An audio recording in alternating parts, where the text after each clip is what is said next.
Buenas tardes.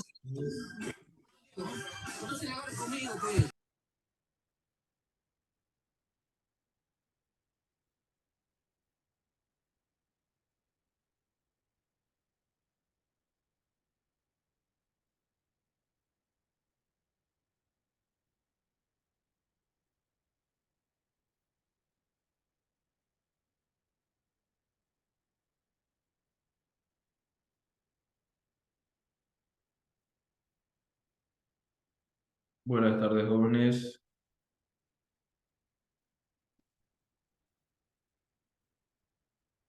Buenas tardes.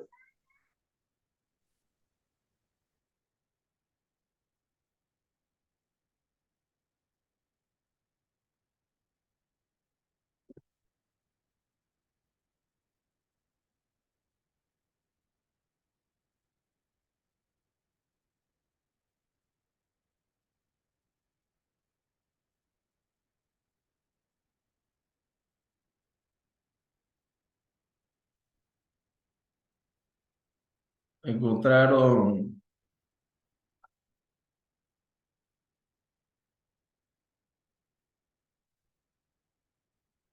el análisis dimensional de la pregunta 16, el análisis dimensional del peso específico.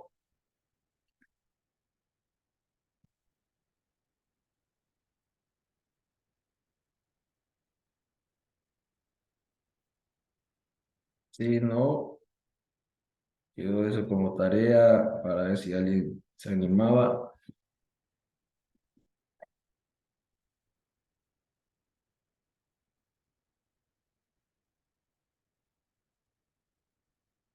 Y el peso específico, ¿en qué dimensiones nos encontramos?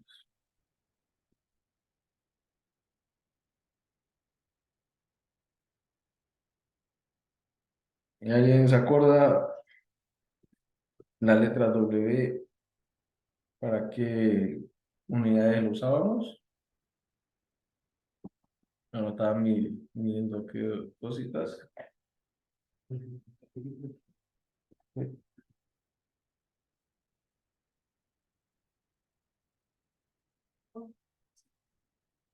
Esto era el peso. ¿Cuál es la fórmula del peso? La masa por la gravedad. No, entonces el peso específico va a ser el peso dividido el volumen. Entonces, volumen. El volumen que ocupa este cuerpo, ¿no? El peso específico de una caja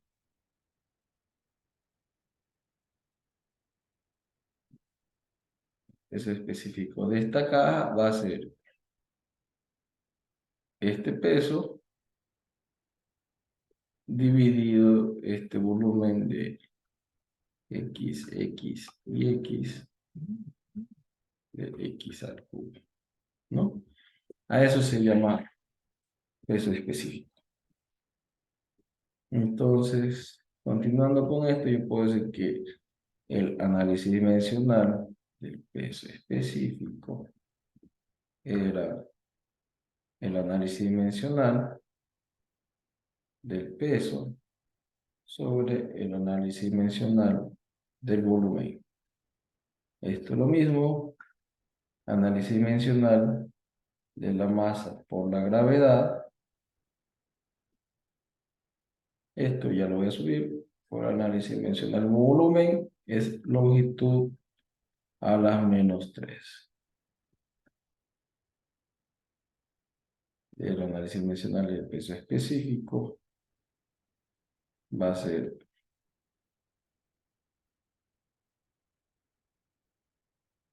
análisis de la masa. La gravedad, ¿qué vendría a ser?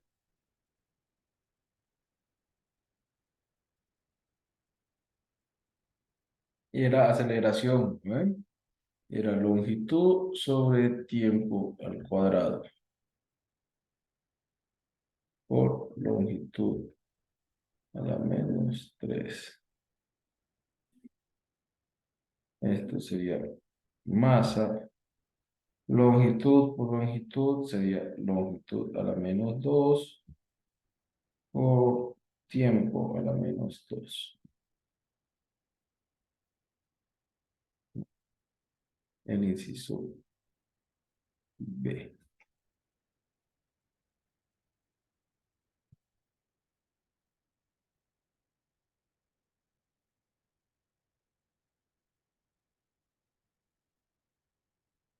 ¿Vamos bien, jóvenes? Yo he explicado cómo era esto. ¿Qué es esto? Esto es el análisis dimensional.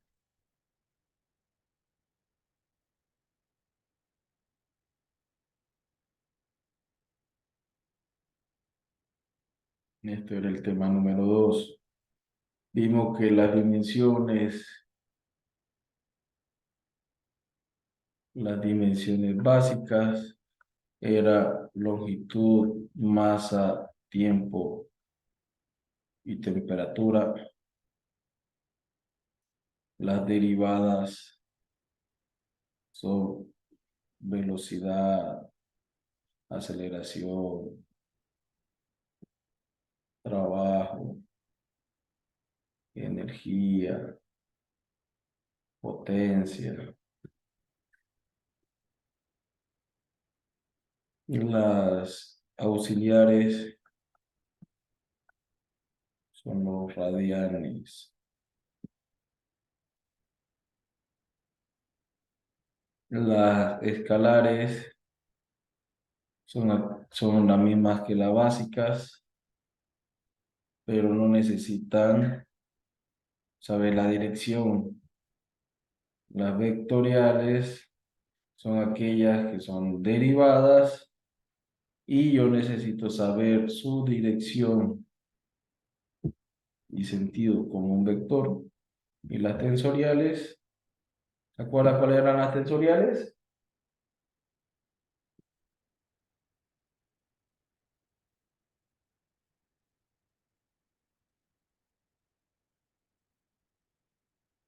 ¿Alguien se acuerda cuáles eran las tensoriales? Las que cambiaban según su punto de observación, según el observador, ¿no? Tienen un eje de coordenadas y de acuerdo a ese eje de coordenadas va cambiando.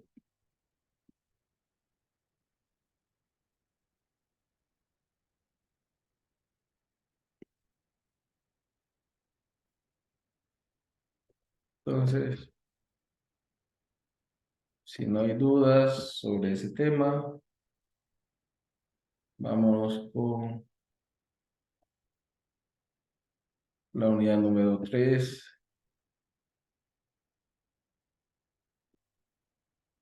que es la termología.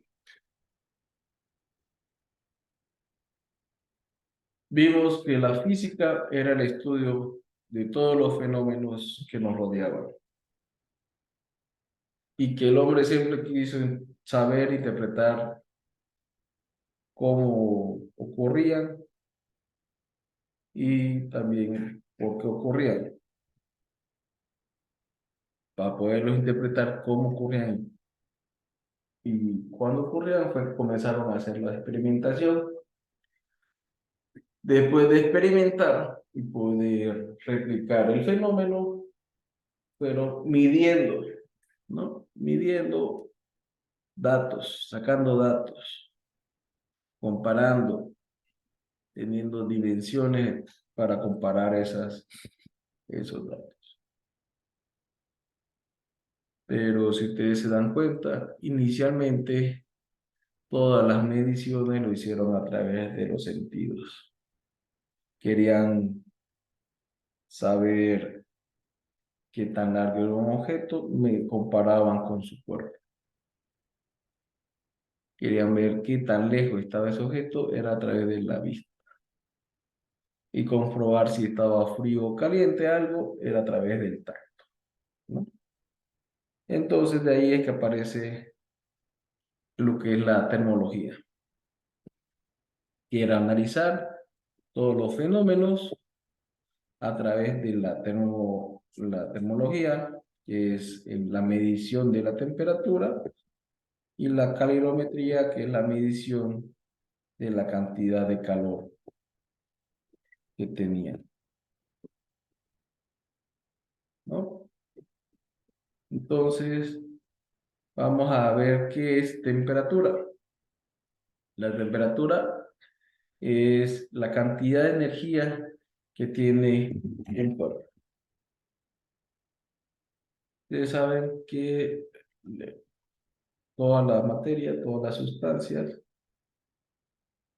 están compuestas por átomos, ¿no?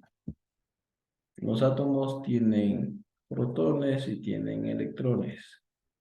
Y estos electrones están alrededor del núcleo del átomo. Pero estos siempre están en movimiento. Entonces, ese movimiento que tienen nuestras moléculas, nuestras partículas dentro de la materia, es lo que originan la temperatura, ¿no? Entonces, la temperatura no es nada más que la cantidad de energía que se muestra por el movimiento de dentro de nuestras partículas.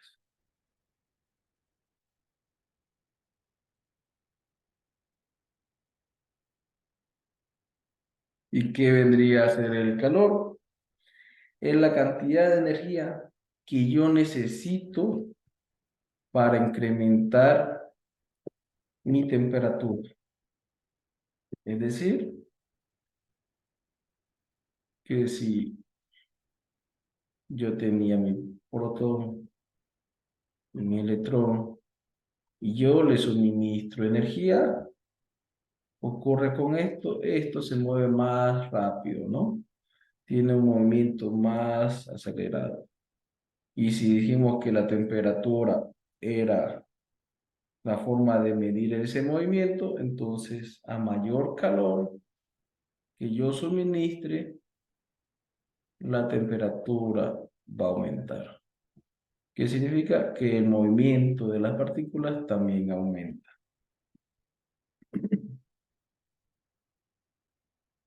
Entonces ya tienen que es diferente el calor que la temperatura. ¿Alguna duda hasta aquí? ¿Vamos bien?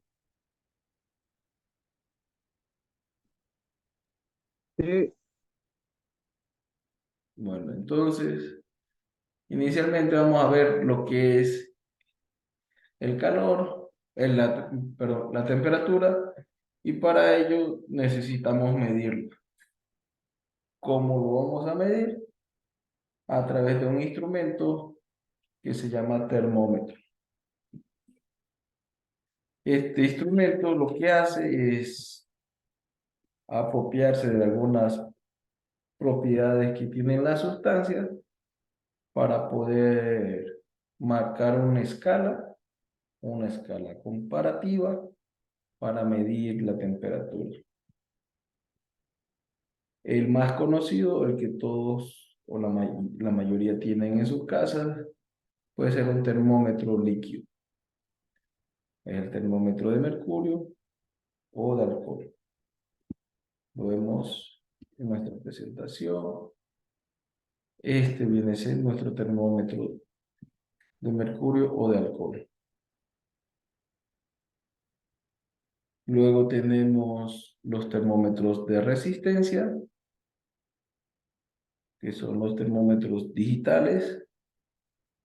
Tenemos termómetros de contacto o termopar, que vendrían a ser el que tenemos aquí en esta imagen, comúnmente utilizado en hornos, calderas, y los termómetros que no necesitan contacto, como decir, ¿se acuerda que en la pandemia nos medían la temperatura con una pistolita láser?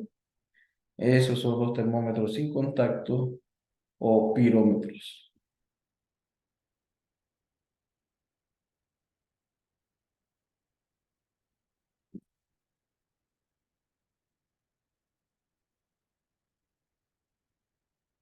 Viendo un poquito cómo es el funcionamiento de los termómetros,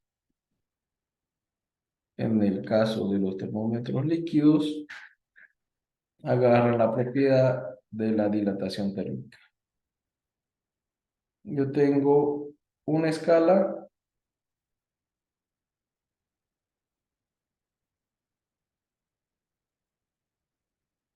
y aquí tengo mi sustancia. En este caso, vamos a hacerlo. ¿Qué es esto? Eso lo vamos a llamar mercurio. Llega a esta escala, que son los 20 grados. Yo a esto le adiciono calor y hago que la temperatura suba. Perdón.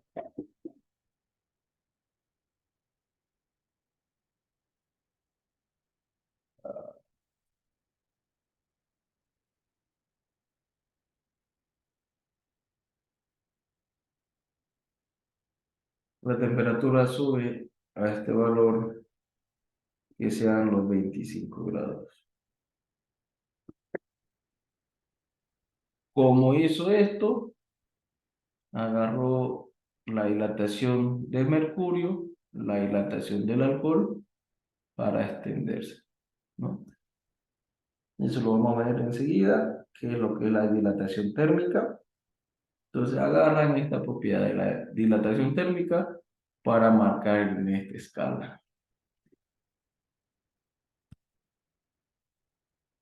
Eso en la resistencia en los termómetros de líquidos, en los termómetros de resistencia, existe una resistencia variable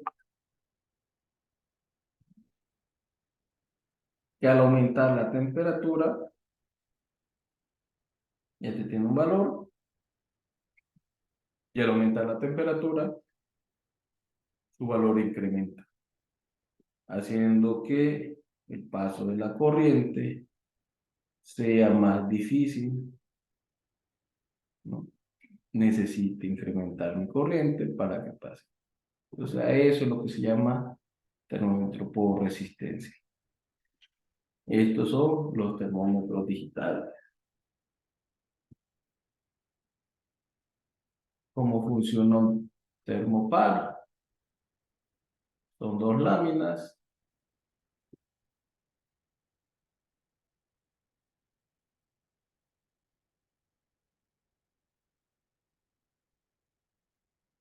Las dos láminas,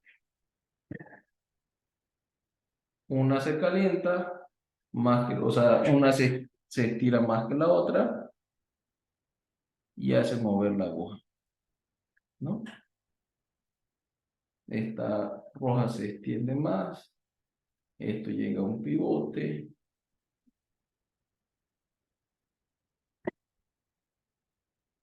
se extiende una lámina más que la otra y eso es lo que hace que se mueva el termómetro.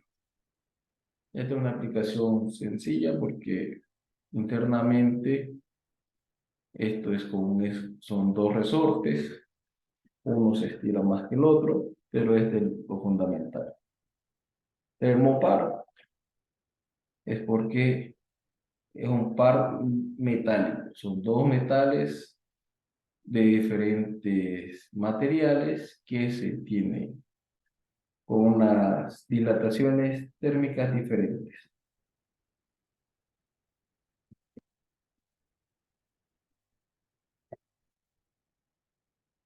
Y el sin contacto no es nada más que un láser dispara un láser a una pared, a la sustancia que vamos a medir, y este vuelve. Él mide cuánto fue lo que envió y cuánto es lo que recibe, y ahí marca la diferencia, ¿no? Y esa diferencia de cantidad de luz que recibe es lo que marca como si la sustancia está fría o está caliente. Si algunos ha visto las cámaras térmicas, van a ver que las cámaras térmicas, los materiales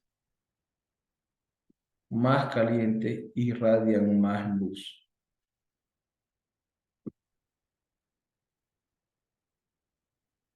Entonces, viendo todo esto, viendo cómo medimos, necesitamos darle una escala. Entonces existen dos sistemas: el sistema internacional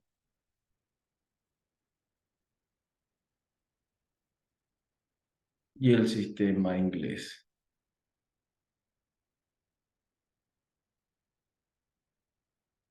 En el sistema internacional están los centígrados o los grados Celsius, cuyo punto de partida es el punto de congelación del agua, ¿no?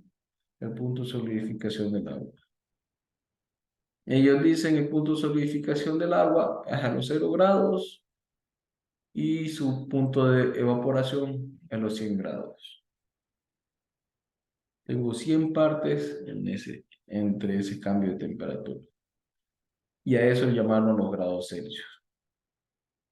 Los grados Kelvin toman como referencia el cero absoluto, ¿no? O escala absoluta, cuando no existe movimiento. Dijimos que la temperatura es cuando había movimiento de los electrones. Cuando ya no hay movimiento de electrones, yo voy a decir que es un 0 grado Kelvin, un 0 grado absoluto. ¿Esto cuántos grados serían? La diferencia entre el 0 grados y el 0 grados Celsius y el 0 grados Kelvin son 273, ¿no? Pero usan la misma escala. En el sistema, en el sistema inglés están los grados Fahrenheit, que vendrían a ser el punto punto de congelación del agua era 32 grados y el punto de evaporación era 212. Igual existe su escala absoluta, que los Rankine o Ramour, que toma en cuenta el cero como un absoluto cuando no existe movimiento de los átomos, cuando la entropía es cero, entonces cero. Y para llegar al punto de congelación son 492 grados. ¿Vale? ¿Estamos claros aquí, jóvenes? ¿Le entendieron a esto, a lo que se hace referencia? Cuando usan grados Celsius, cuando usan grados Kelvin, los Fahrenheit.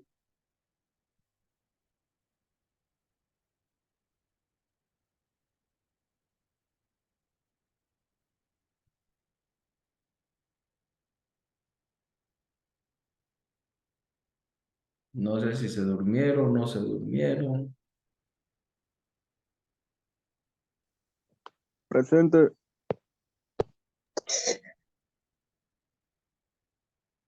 Aquí está. Entonces, haciendo un resumen de lo que vimos, es un grado Celsius es igual a un grado Kelvin en el sistema internacional. Un grado Fahrenheit es igual a un grado Rankine en el sistema inglés. ¿Cuál es la diferencia? Que el cero El cero en los grados Celsius partía cuando el punto de congelación estaba aquí. Dijeron aquí está sólido, aquí está en líquido y aquí yo tengo gas de agua, ¿no? Vapor de agua, tengo líquido y aquí tengo sólido. Todo este sector, todo esto lo voy a dividir en 10 partes, en 100 partes iguales y ya tengo mi escala. Ahora, ¿cuál fue la diferencia con el grados Kelvin? Dijeron, bueno, ya no parte, esto no va a ser cero. El cero va a ser cuando ya no tenga movimiento. Entonces, si yo no tenía movimiento aquí, hasta llegar al punto de que se vuelve líquido, toda esta parte sólida. Desde aquí para arriba, recién. Entonces, parte en los 273. Pero como son iguales, 273 para llegar al gas serían 373 grados Kelvin.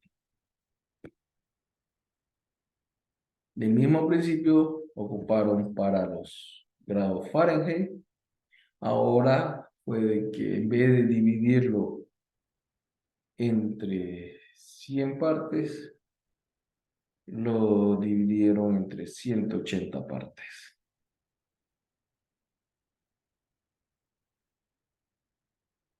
¿no? Entonces, simplificando las fórmulas, podemos llegar a estas tablas de conversión. Aquí mi lapicero. Esta es la simplificación de la fórmula de conversión.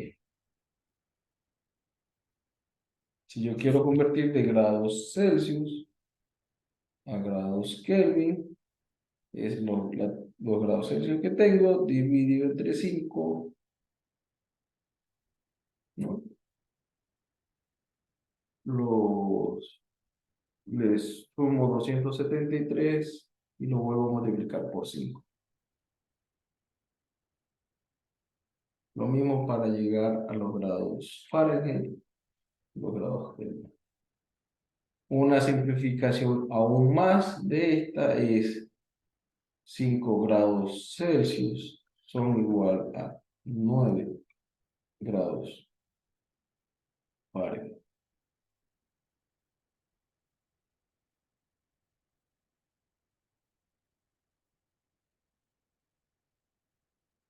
Este es un dato que les va a ayudar mucho.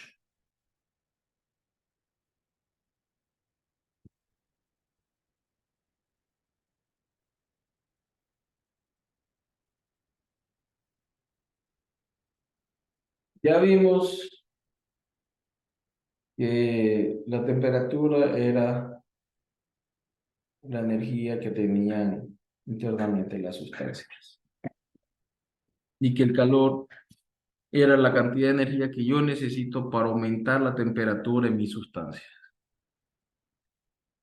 Entonces, tenemos que hablar de los estados de la materia que tiene, ¿no?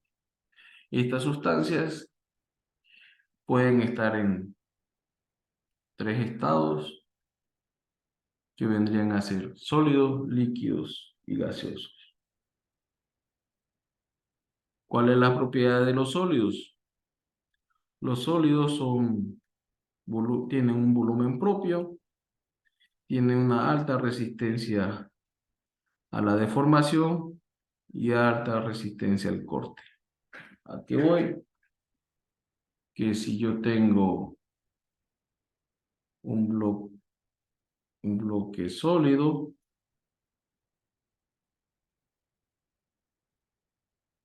y yo lo quiero dividir en dos, me toca ejercer cierta fuerza para poderlo dividir. Es cierta fuerza para poder separar los átomos de ese sólido. Mientras que los líquidos no tienen un volumen propio. Dependen del recipiente en que lo contiene, ¿no? No tienen una forma propia, perdón. Tienen un volumen, pero no tienen una forma propia. La resistencia a la fragmentación o a la división es baja.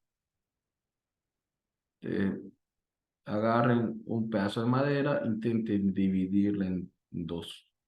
Muy difícil. Agarren un vaso con agua y separan la mitad de agua en un lugar con comparar a otro lugar. Van a ver que es mucho más fácil que separar la misma tabla, ¿no? Entonces, por eso es que se dice que tiene una baja resistencia al corte o a la fragmentación. Y los gases no tienen ni volumen propio, ni forma propia, y las partículas están más separadas, más sueltas. Los gases son compresibles, ¿no? Yo puedo tener, si hacemos una comparación, yo tengo mi cubo que pesa 1 kilo, 1 kilo. Mi líquido pesa 1 kilo. Y este gas pesa 1 kilogramo, ¿no? Ahora el volumen de este cubo puede ser, siendo la misma sustancia, ¿no?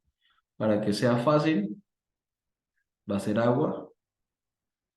Para que yo tenga 1 kilogramo de hielo, mi volumen va a ser, por decir,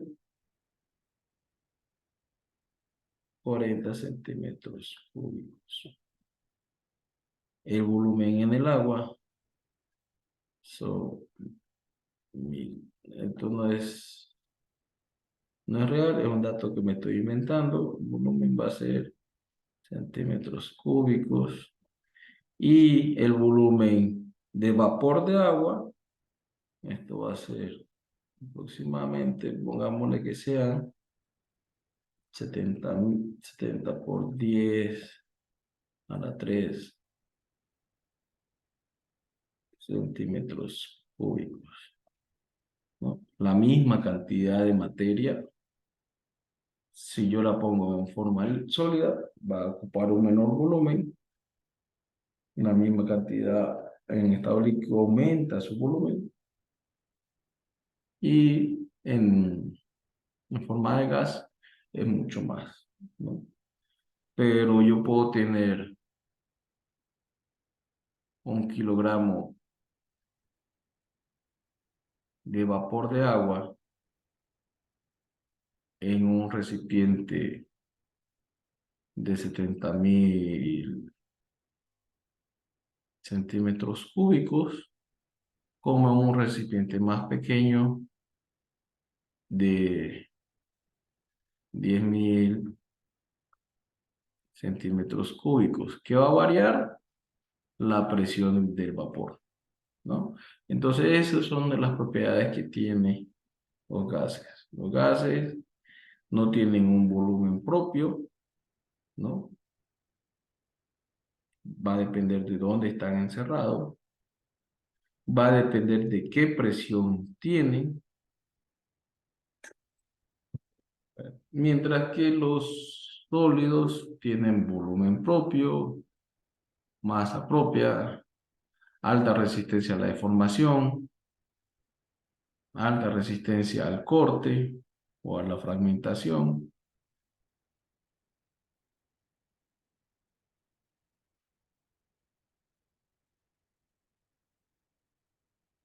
Pero las sustancias también pueden pasar de un estado a otro. Y es lo que cambia, conocemos como cambio de estado, cambio de fase. Entre estas podemos identificar siete, siete pasos, 6, 7 pasos. A ver cuántos son. ¿Alguien me puede ayudar? ¿Cuáles serían? Serían tres. Tres por cada uno, creo. Vamos a decir 3. Del estado sólido al estado líquido son la fusión, del estado líquido al estado gaseoso es la vaporización, del estado gaseoso al estado sólido es la sublimación inversa. Vamos 3. Del estado sólido al estado gaseoso es la sublimación. Ya van 4, ¿no? Uno, dos, tres, 4. Del estado gaseoso al estado líquido, en la quinta, que es la condensación, y del estado líquido al estado sólido, que es la sexta, es la solidificación, ¿no? Con 6 estados de la materia, 6 cambios de estado de la materia.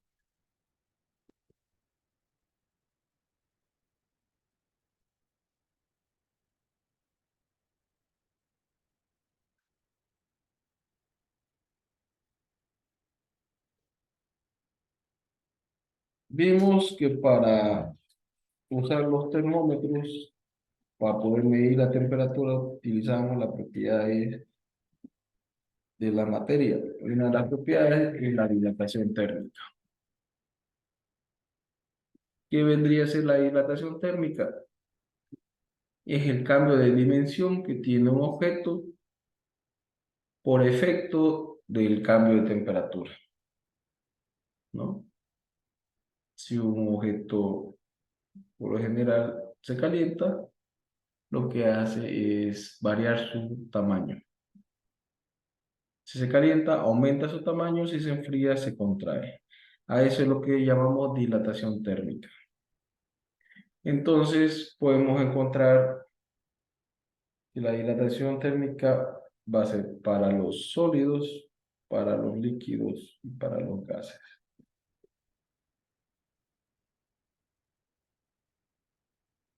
En la dilatación térmica de los sólidos podemos verlos de acuerdo a su forma. ¿Cuántas dimensiones tiene un sólido?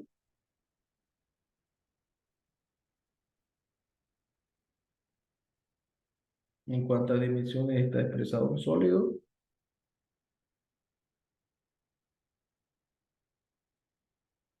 En 3 dimensiones, ¿no? Yo tengo un cuerpo sólido, un cuerpo cualquiera, dimensión 1, dimensión 2 y dimensión 3, ¿no? Largo, alto y profundo, en 3 dimensiones. Entonces, vamos a considerar que hay 3 dilataciones para los sólidos. La dilatación lineal. ¿Cuándo voy a considerar una dilatación lineal? Dijimos que todo sólido estaba en 3 dimensiones. Pero voy a considerar una dilatación lineal cuando yo considere que esta superficie es demasiado pequeña, demasiado chica, en comparación a esta longitud. Cuando se ve estos casos, cuando estamos hablando de cables, alambres, etcétera, ¿no? Si yo veo que esta sección es muy pequeña, comparar la longitud que estoy midiendo, lo voy a hacer con una dilatación lineal.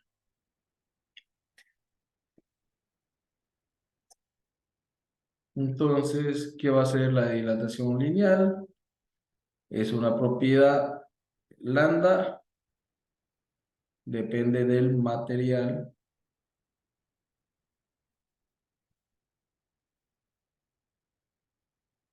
en que esté construido este alambre, ¿no? ¿Y qué me va a dar? Que la longitud es la longitud inicial más el cambio de temperatura. Cambio de temperatura, yo lo voy a colocar con esta nomenclatura delta T.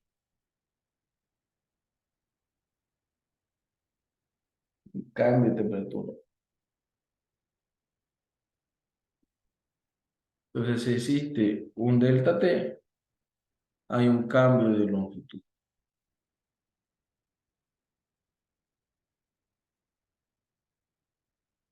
Entonces, yo puedo encontrar que la ecuación de lambda va a ser la longitud final menos la longitud inicial sobre la longitud inicial por el cambio de temperatura. Como decir, yo tengo la longitud 1 por la temperatura 1.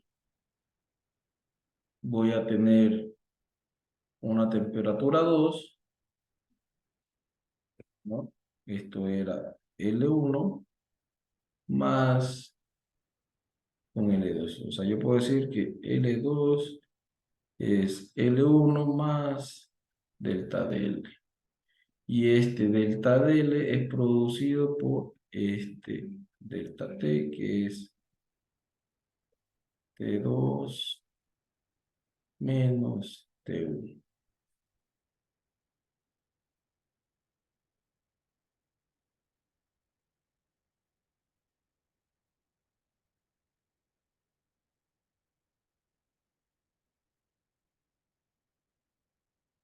Entonces, es de aquí que salen las fórmulas de la longitud final, que es la longitud inicial, más 1 más el delta T.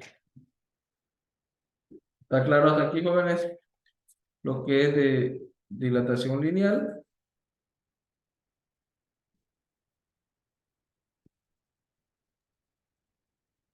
¿Está claro? Pasemos a la dilatación superficial. ¿Cuál es la diferencia con la dilatación lineal con la superficial?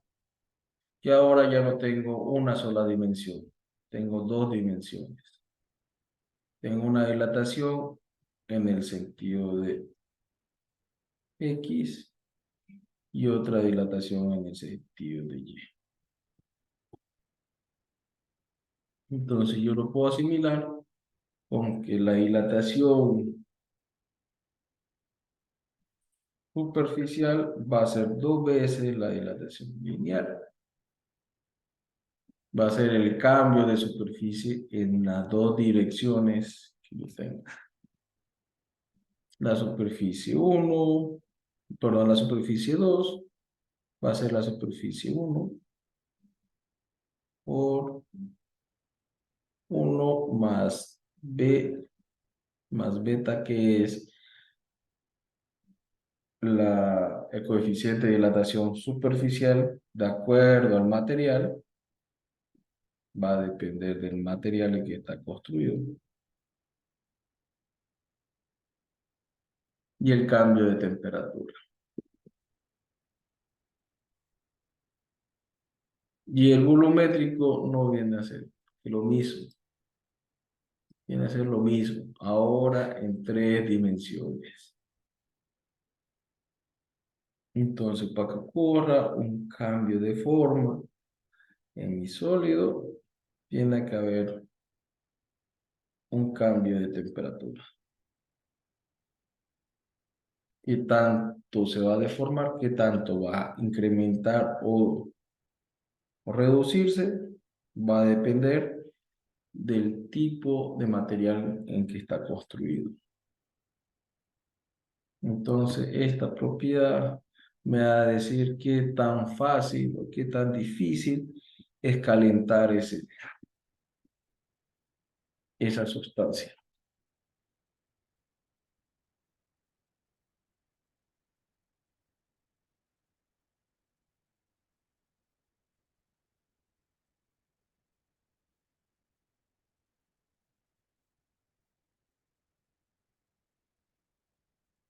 La dilatación en los líquidos.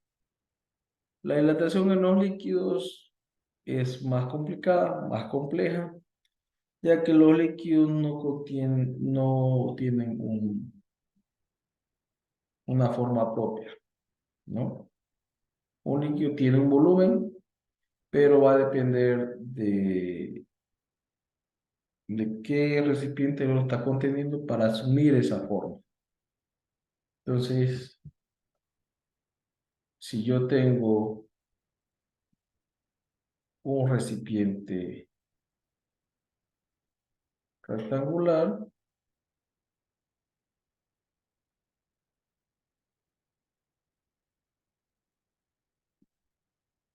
y en este tengo líquido,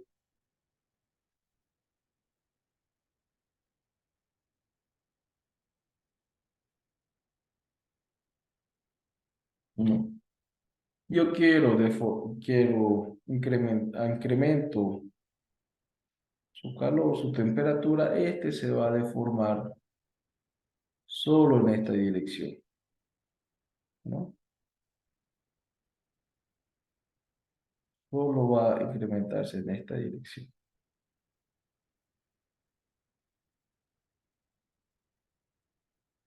Este va a ser su incremento.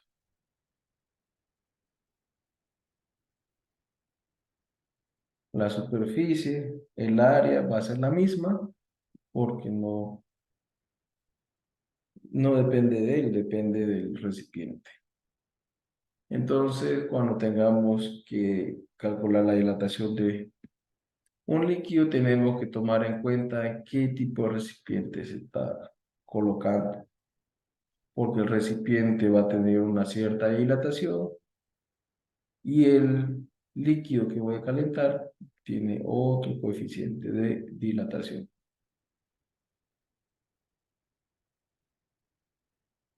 Y en los gases, lo mismo, ¿no? El gas no tiene un volumen propio, no tiene una forma propia, y lo que va a pasar cuando calentemos un gas es que aumente primero la presión. Entonces la dilatación de los gases no es muy utilizada, no es muy aplicable en la parte de la física.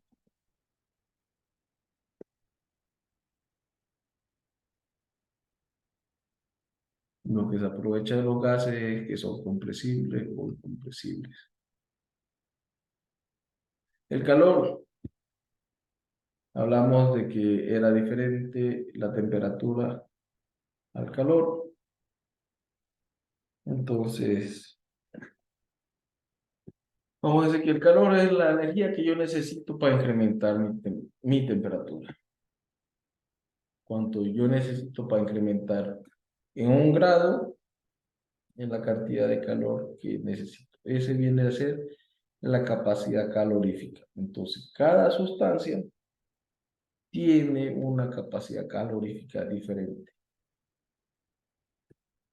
Un cuerpo necesita diferentes cantidades de calor para incrementar su temperatura en 1 grado. ¿Y qué vendría a ser el calor específico? Es la misma, la cantidad de calor que yo necesito para incrementar 1 grado, pero va en función a la masa que tiene ese cuerpo. Aquí voy con un calor específico, que si yo tengo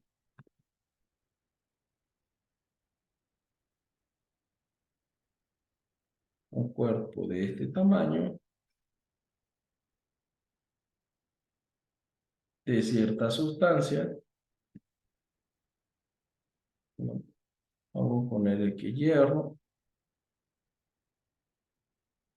Yo tengo un cuerpo de este tamaño, de igual de hierro. Yo necesito aplicar calor y vamos a poner con minúscula calor, ¿no?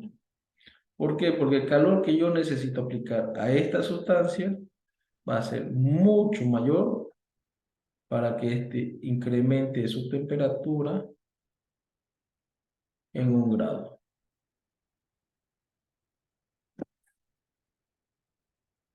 Entonces, mientras más masa tenga mi sustancia, más calor específico tengo.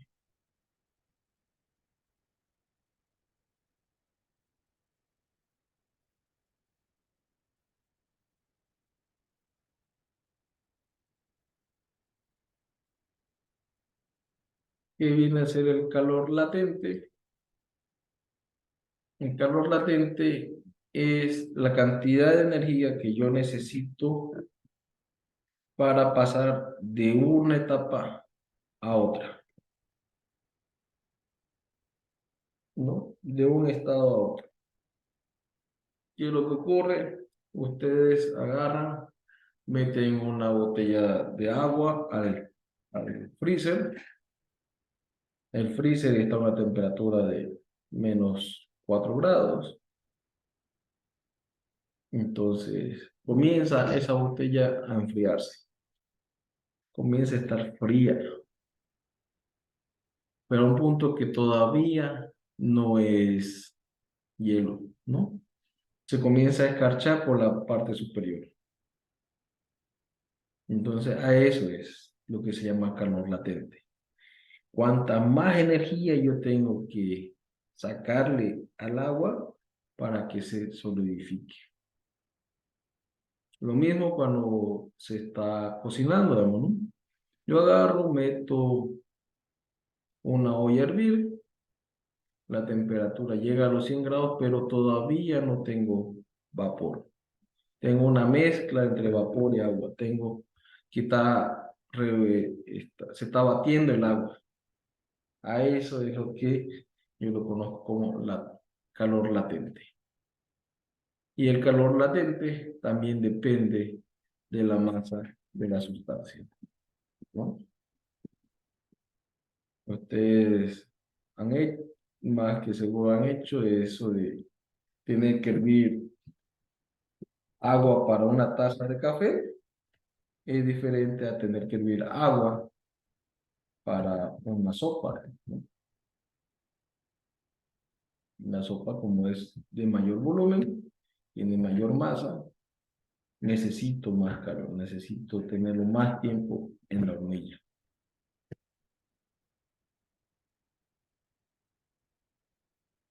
Y como último vamos a ver lo que es la forma de transmisión de calor.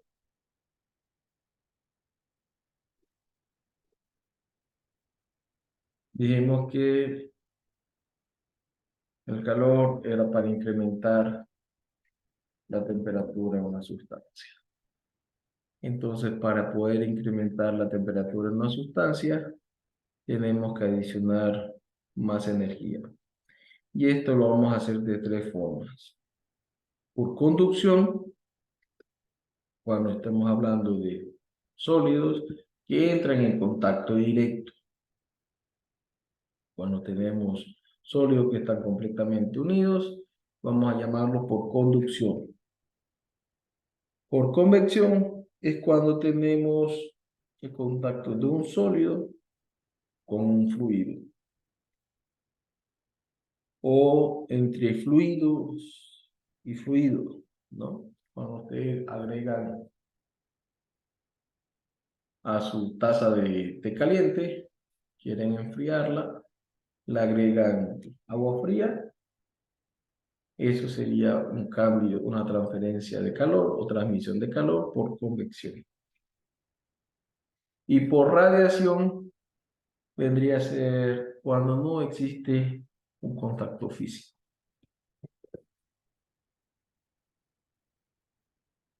En este simple inciso, en esta fotografía podemos ver los 3 tipos de conducción.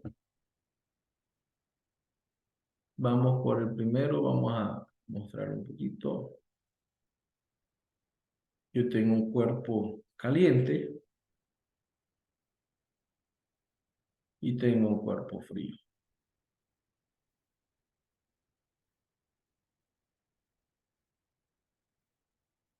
El calor siempre va en esta dirección.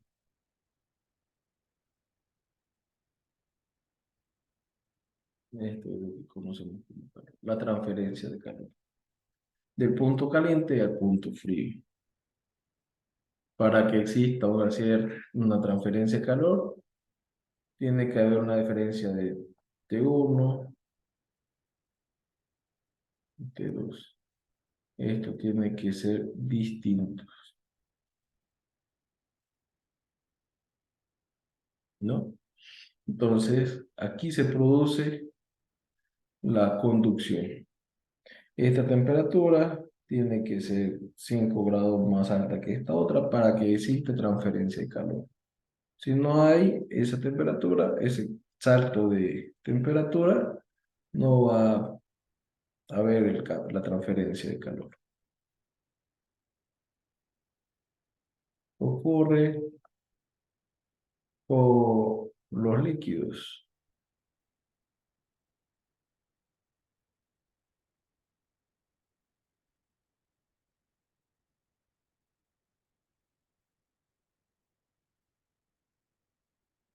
Dijimos que tenían que estar contenidos en un recipiente, ¿no? Esto es más o menos así. Entonces el calor va a venir de esta parte. Pero ¿qué es lo que ocurre? Este contacto va a ir a estas moléculas primero y esta de aquí comparten una parte a esta otra, ¿no? Entonces primero lo que se calienta es toda la orilla que está en contacto con la con el sólido. O en el caso que yo coloque un hielo,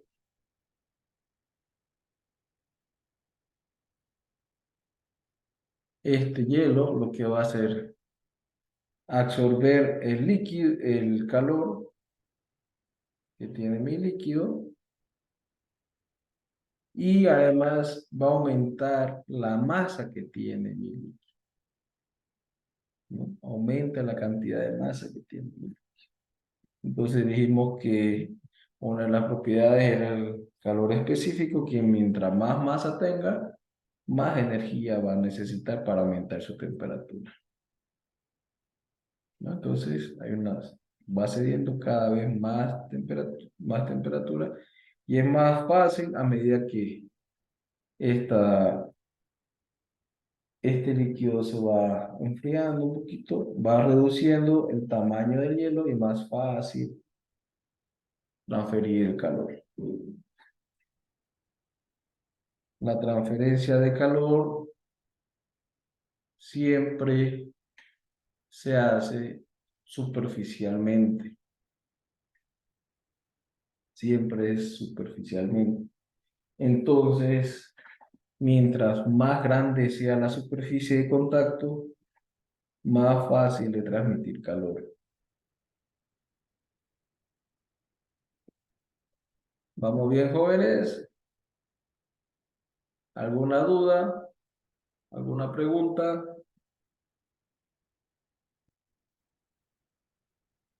No,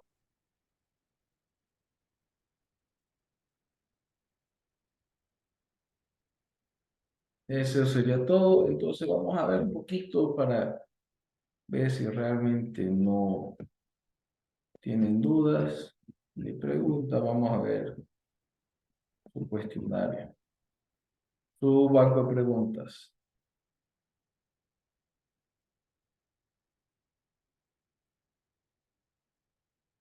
¿Me están siguiendo?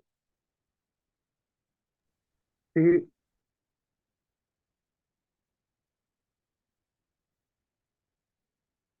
Y esto fue lo que resolvimos ayer. Vamos a ver dónde están.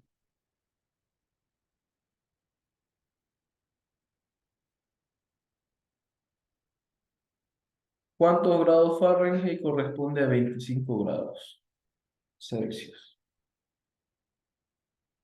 ¿Alguien sabe cómo transformar? ¿Se acuerdan? Lo vimos enseguida, no 25. tenían ninguna duda, ¿no? Yo tengo 25 grados Celsius sobre 5 era igual a grados Fahrenheit menos 32 sobre 9. ¿No? Despejo los grados Fahrenheit. Esto es 5, ¿no? 5, este que está dividiendo pasa a multiplicar, perdón, 9, y este que está restando pasa al otro lado a sumar.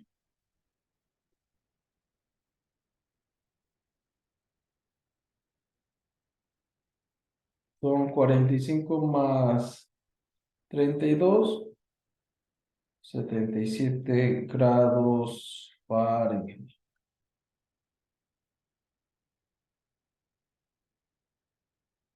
¿no? El inciso B o E, ¿cuál de los dos?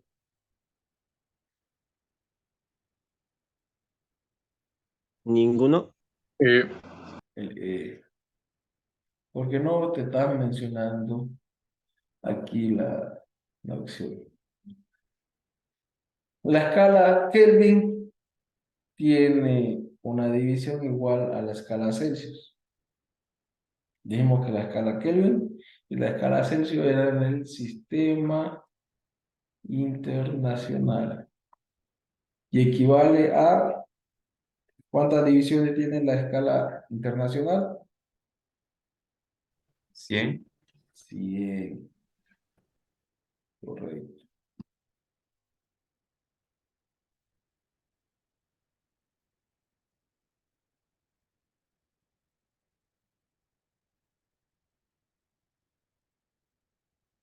La sublimación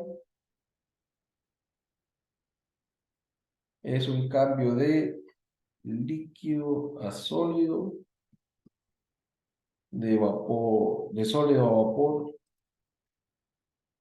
de vapor a líquido, de sólido a líquido. B. El inciso B. La sublimación es del estado sólido al vapor directamente. ¿Alguien conoce algún ejemplo de esto?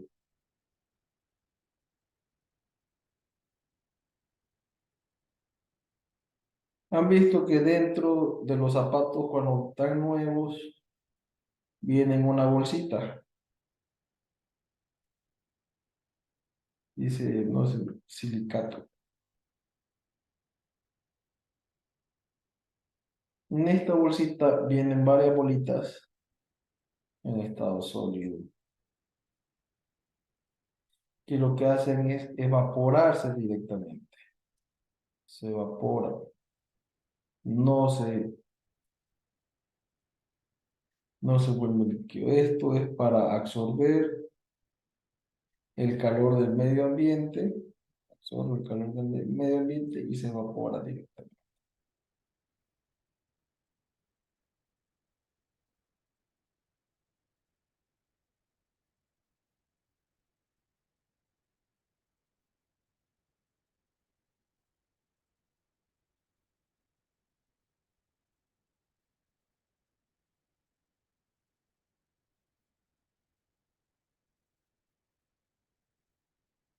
Vamos con la pregunta 89. Dice, el cambio de fase del estado gaseoso al estado líquido se lo conoce como fusión, Condensación. vaporización, condensación, solidificación o ninguno. C. Como decís, condensación.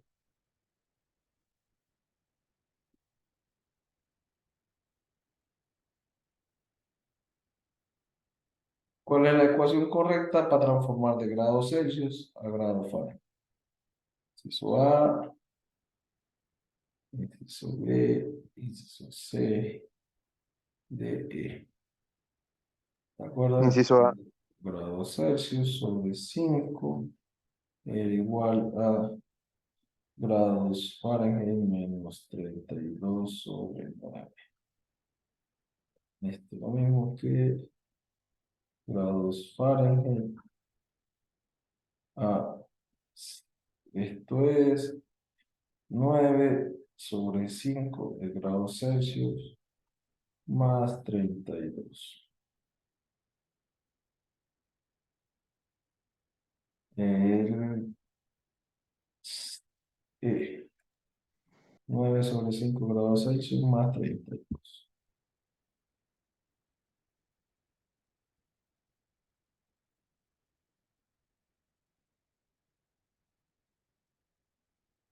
Recuérdense, lleven una hoja. Si tienen dudas, lo resuelven.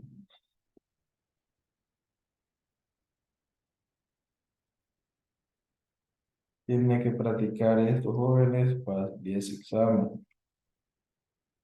Va a ver que no van a tener quizás tiempo de poder hacer todo. Mi consejo, primero hagan las materias que más saben, en el caso que sean las teóricas. Si saben bien computación, más que inglés, computación, luego inglés, física y de último matemáticas. Si saben bien matemáticas, hagan física, matemáticas, inglés o computación y luego inglés. Porque siempre las matemáticas son más morosas. La física, a veces tienen que pensar un poquito para poder resolverlo. Entonces, llevan más tiempo que las teóricas.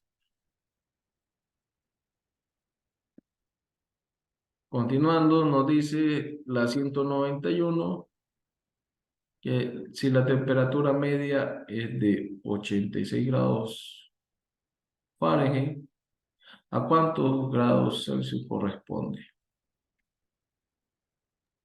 30. 30. Vamos a resolver, vamos a decir que son 86 grados Fahrenheit menos 32 sobre 9 es igual a grados Celsius sobre 5. Los grados Celsius es igual a 86 menos 32 son 4, 54, 54 entre 9. Vamos a hacerlo aquí, 54 dividido 9 por 5. Esto nos da, esto es 6 por 5, 30 grados Celsius. Como le decía. En su examen, ustedes tienen que responder con 30. Lo que debería ser lo correcto es ninguno, por no contar con los grados Celsius. Pero los exámenes aún no están corregidos, no han tomado en cuenta esto.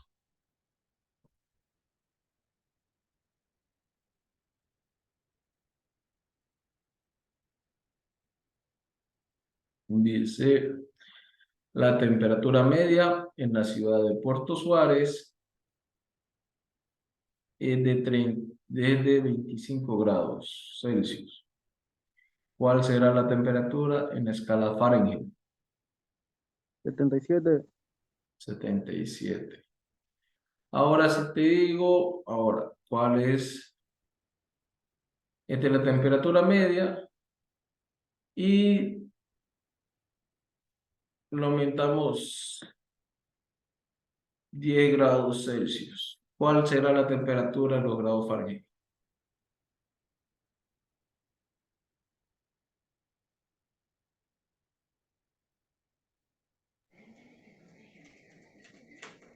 95. 95.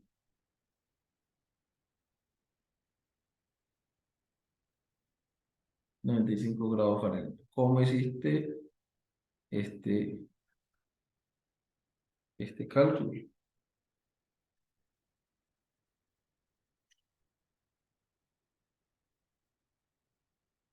Convertiste quizás los 35 grados Celsius a los grados Fahrenheit, ¿no? ¿Hiciste Sí. esa conversión? Sí, O si yo tenía, ya tengo que 25 son 77. Yo lo aumento 10. Si yo dije que 5 grados Celsius eran 9 grados Fahrenheit, yo aquí aumenté 10, aquí le tenía que aumentar más 18.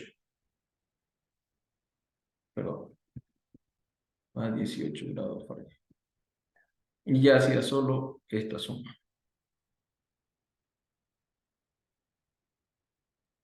A eso voy, que usen esta formulita. Esta formulita les va a ayudar.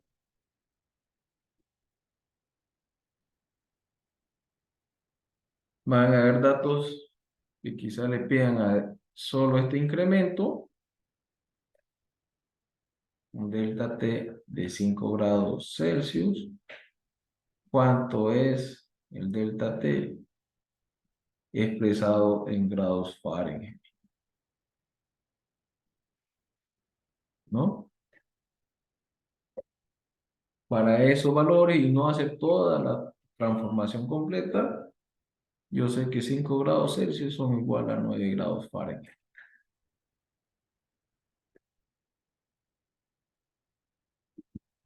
Listo, jóvenes, nos quedamos en la 193.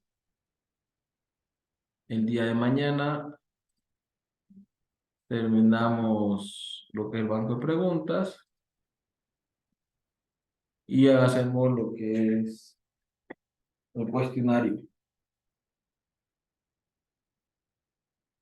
¿Tienen alguna duda? ¿Algo más que quieran preguntar? ¿Algo que no haya quedado claro?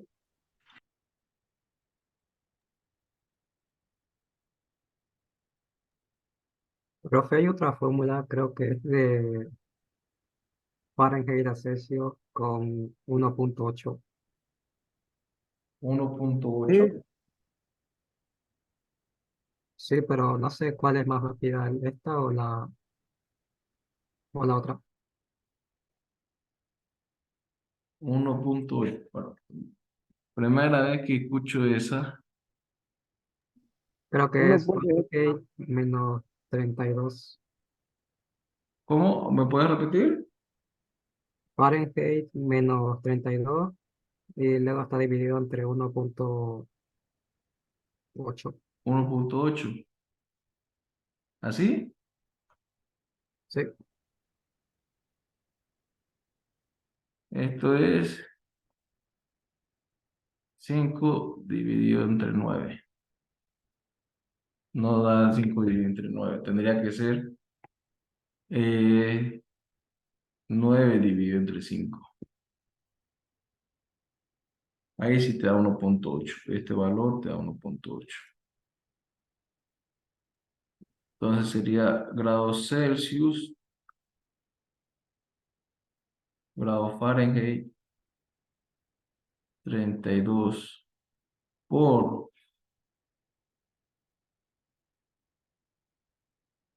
1.8.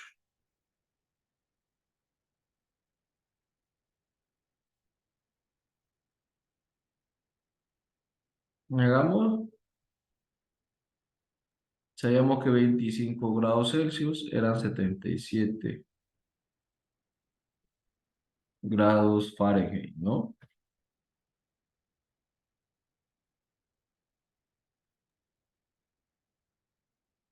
Yo tengo que los grados Fahrenheit era,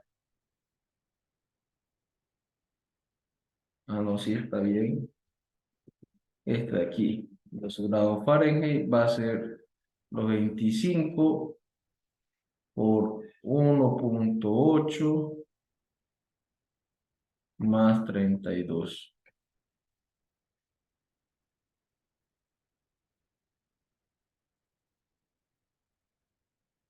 25 por 1.8.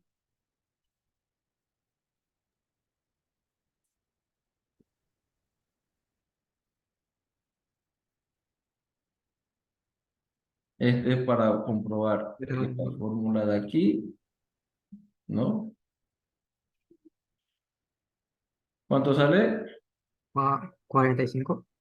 45 más 32. Esto igual 77. Y esto nos daba al contrario, ¿no? Este sería 25 dividido 1.8 más 32. Esto es... ¿cuánto es 25 dividido 1.8?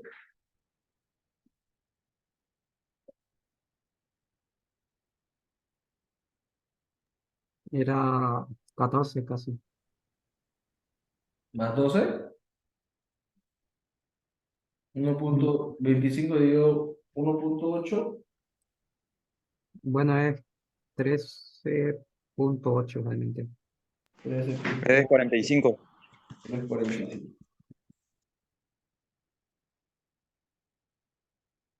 Más 32. Esto nos da 45.45. Entonces, esta no es. No. La correcta sería esta de acá. Y esta formulita de los 1.8 que su compañero mencionó. Pero vendría a ser, por esta relación de acá, 9 dividido entre 5. Pero es mejor la otra, ¿no? ¿Ah? Es mejor la otra fórmula que explicó Claudio. Claro, más completa, ¿no? Te vas a chupar menos. Porque vos sabés que si tenés cualquier múltiplo de 5 lo divides entre 5. Nadie te ayudar.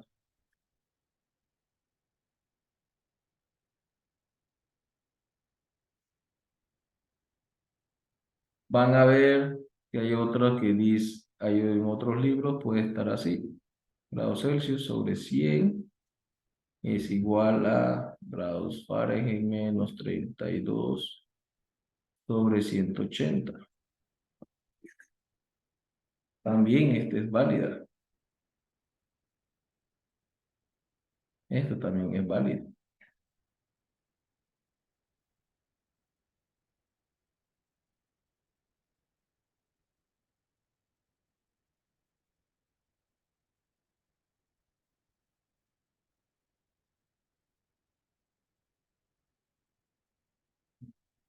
Entonces, es como ustedes vean conveniente y lo vean más rápido de llegar a su valor.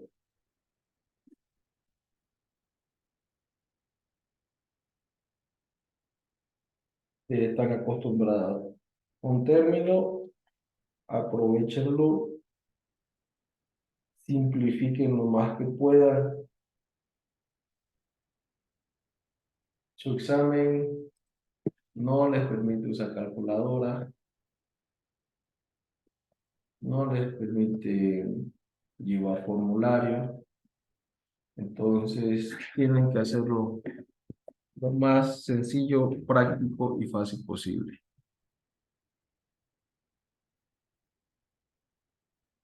Si no es más, nos vemos el día de mañana. Que tengan buena tarde. Hasta luego, profe.